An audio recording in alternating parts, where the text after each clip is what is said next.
Here I am. I'm in my son's room again, and I have found Pokemon cards everywhere. This guy's called Noibat. Looks like some kind of bat thing. It's got numbers and stuff all over it. Anyway, just thought I'd show you. It's also got Jeff Gordon. Oops, there he is. His favorite driver. Don't know why, but he's got a little action figure. There you go. A little bit about me and my son. Moving on. Parietal lobes. Okay, they include the sensory cortex. We're going to talk a little bit more about that in a moment. But the parietal lobe is right back here, and the sensory cortex goes across the brain this way. Occipital lobe is in the back. Pretty simple.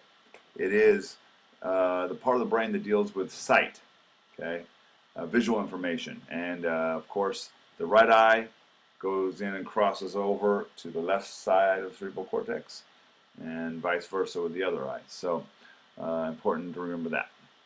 And again, you don't need to be able to label these where they all are. It is helpful to know where this stuff is because it keeps you your brain straight as to what does what. Don't get all worked up about labeling. All right, temporal lobes. They include the auditory areas, okay, that receive information primarily from the opposite ear. So believe it or not, this ear is the information coming in this ear is being interpreted by this side, okay, and vice versa. And I just have some pictures on here for you to be able to see what the temporal lobe is, what it looks like, and so on and so forth. Move on. Now on the left side of the temporal lobe, the left temporal lobe, we have two key areas called Broca's area and Wernicke's area. Okay, the Broca's area is an area that directs the muscle movements involved in speech. So it's the sort of the coordinator of me being able to talk to you right now. And I'm going to get more detailed in just a moment with another picture, but go with that for now. Wernicke's area, okay, again another area in the left temporal lobe involved in language comprehension and expression. And of course, if you damage your Wernicke's area, you can't understand people. It's weird because if you're somebody who's grown up and like you are now at your age or my age, and I can express myself, you'll still be able to do that. If you damage your Wernicke's area, you'll still be able to say, hey, I'd like to have some ice cream. But if somebody responds to you and says, why don't you go get it yourself? You won't understand it. So it's kind of weird. It almost is like you think somebody's faking it, but they're not. They can't understand you. So it's a bad part of the brain to damage. Now aphasia, it means impairment of language, usually caused by left hemisphere damage, either to Broca's area or to Wernicke's area. So aphasia, impairment of language. Again, when does this tend to happen? Any kind of head damage.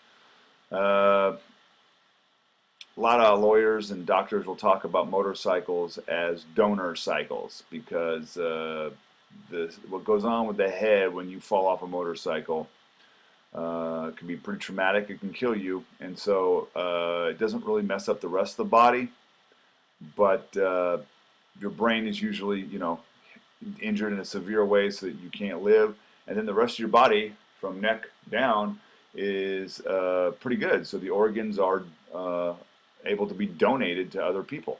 So they call them donor cycles. So whatever.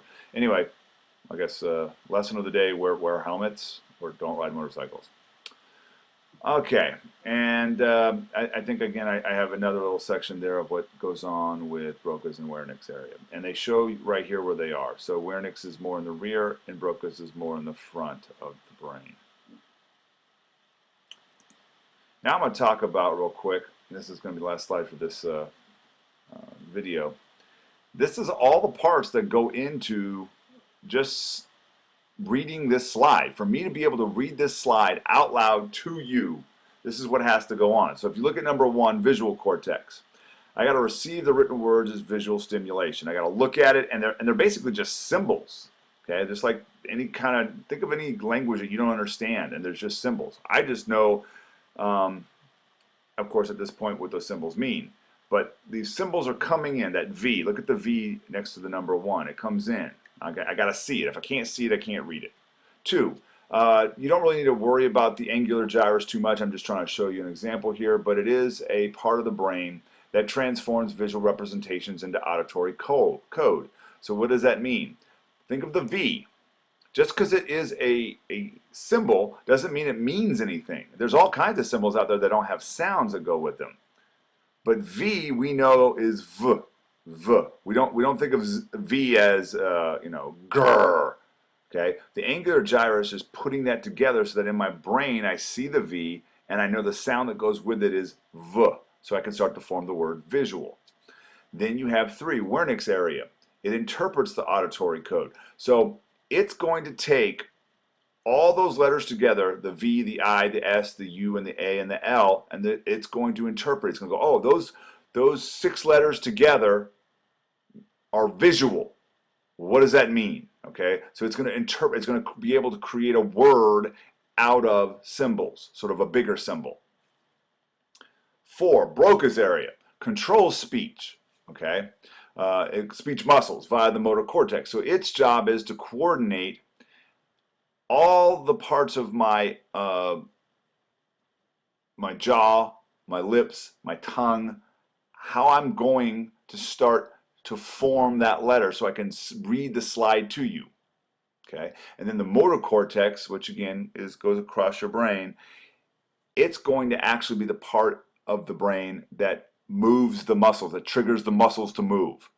Okay, so you can see there's just in the of saying the word visual cortex, reading this slide, it's much more complicated than probably you ever gave it much thought about. I know for me, when I learned this, I was just sort of blown away by, I never thought just speaking about something I'm reading would be that complex, but it is quite complex. And I'm sure there's more to it than even that. As we continue to explore the brain and learn more, it'll probably become more complex as we figure out more about the brain. All right, I'm going to finish there for this one.